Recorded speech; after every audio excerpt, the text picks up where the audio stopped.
Nelle terre selvagge della Slovenia, quando si alza la bruma, il popolo della foresta si muove. I rami crepitano, le foglie cadono lente e l'osservatore silenzioso percepisce di essere entrato a casa di qualcun altro. Occorre così muoversi lentamente, rispettosi ma senza chiedere il permesso, tra i larici e le conifere, evitando di spezzare le radici, graffiare il muschio sui ceppi o sulle cortecce o disturbare le ghiandaie e i pettirossi nelle loro mansioni quotidiane. Avvicinandosi alle radure o alle ampie distese pianeggianti dove giacciono, quasi come ospiti temporanei, piccoli ordinati villaggi, è possibile ammirare alcuni animali nella loro condizione più naturale e selvatica.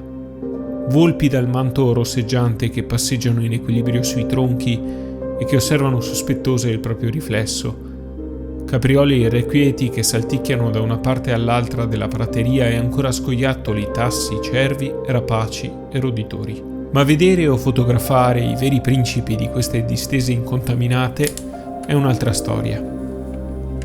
Assieme al fotografo naturalista Giuliano Scarparo e ad alcuni conoscitori del luogo ci siamo avvicinati a una delle specie più affascinanti d'Europa. L'orso bruno europeo.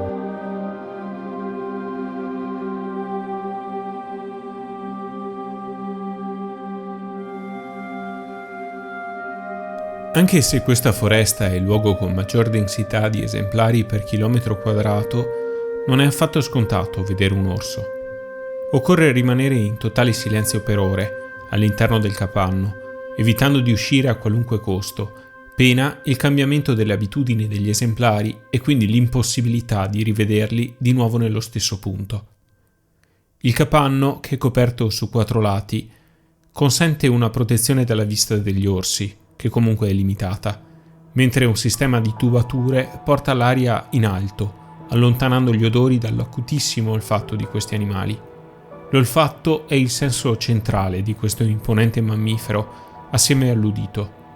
Gli orsi possono percepire la presenza di cibo a chilometri di distanza. Per questo senso così sviluppato 100 volte più che in un essere umano, gli orsi si muovono con il muso solitamente molto vicino al terreno, alzandosi di tanto in tanto su 2 zampe per osservare qualcosa che ha attirato la loro attenzione. Come spiegano le guide del posto, una volta raggiunto il cibo, la loro attenzione cala notevolmente. Specialmente nelle femmine con i cuccioli a seguito, l'arrivo di un maschio crea tensione e allerta. Al segnale della madre, il cucciolo può salire sugli alberi con facilità, grazie agli artigli che non sono retrattili e che possono raggiungere da adulti una lunghezza di 6 o 8 cm. L'orso è un animale che si definisce plantigrado, in quanto appoggia a terra l'intera impronta. Un cucciolo crea ovviamente una spontanea tenerezza e dal vivo l'effetto non fa che intensificarsi. Giocosi e distratti sono anche piuttosto rumorosi, mentre gli adulti non producono quasi alcun verso né rumore, tranne in rari casi. Capita infatti che le madri producano un sommesso mugolio per richiamare i piccoli e viceversa, durante l'allattamento i cuccioli producono un lieve ronzio. Alcuni studi affermano che i giovani orsi rimangono con la madre fino alla primavera del 2° anno di vita, poi si allontanano in quanto la madre va nuovamente in calore. Se un maschio si avvicina, lei si oppone duramente al corteggiamento. La sottospecie slovena è solitamente più piccola di quanto rifletta l'immaginario collettivo, ma vedere un maschio adulto di poco meno di 2 quintali a pochi metri da sé fa comunque un certo effetto. Nonostante sembri tozzo e sia prevalentemente vegetariano, un esemplare del genere può arrivare a una velocità di 40 km/h. Il passaggio di orsi di provenienza slovena in Veneto è stato documentato fin dagli anni 70, ma ha riguardato soltanto un numero limitato di esemplari. Non molto tempo fa un orso è stato ripreso in località Cimagogna d'Auronzo di Cadore e alcune segnalazioni ne hanno indicato la presenza giusto quest'anno anche in Comelico.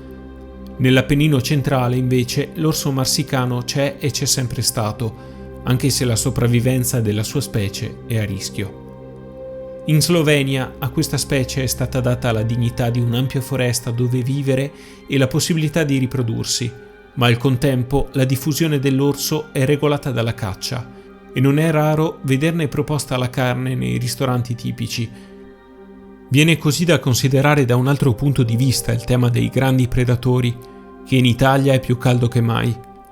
Riusciremo mai a trovare un equilibrio con queste creature, che partecipano alle nostre favole come perenni antagoniste dell'uomo, ma come lui contribuiscono alla circolarità della catena alimentare?